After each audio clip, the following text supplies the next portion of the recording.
Well, today, lawmakers on Capitol Hill reacting to yesterday's election results, especially when it comes to what it will mean for 2024, both in terms of the next election and also in terms of governing in the year ahead.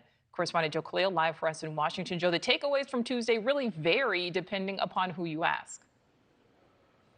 Yeah, that's right. And sometimes they like to pretend here that they're not paying that close attention, but they are. If you talk to them here, maybe privately, everyone paying close attention, not just lawmakers, but also those whose job it is to get members of their own party elected. So lessons from last night, we'll start with Democrats. And for them, it really is focusing on the abortion issue.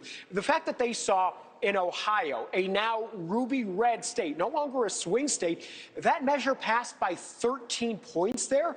That is a huge indication as to how potent that issue is for Democrats elected in the House and in the Senate. They also looked to Virginia, and while abortion wasn't necessarily on the ballot explicitly, a lot of the campaigning in Virginia did focus on abortion as well. So Democrats here in the House are behind. They don't have the majority, but it's a really small majority for Republicans right now. So we asked a couple of Democrats today, is this issue, talking about it, talking about how Republicans feel on the issue, their path to potentially taking the House back in 2024, a lot of them told us, frankly, yes. Here's Jim Costa from California.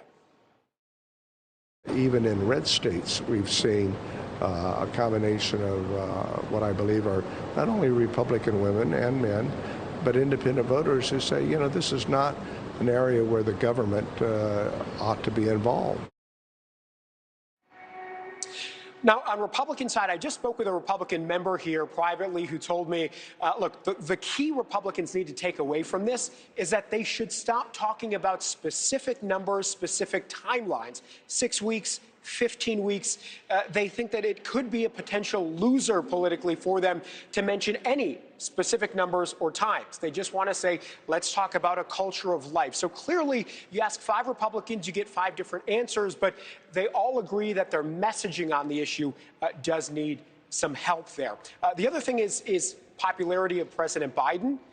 That is something that both sides also debating in different ways, Nichole. All right, Joe Connell live for us there on Capitol Hill. Thank you for watching. Go to newsnationnow.com to find News Nation on your television provider. And don't forget to click the red subscribe button below to get more of News Nation's fact-driven, unbiased coverage.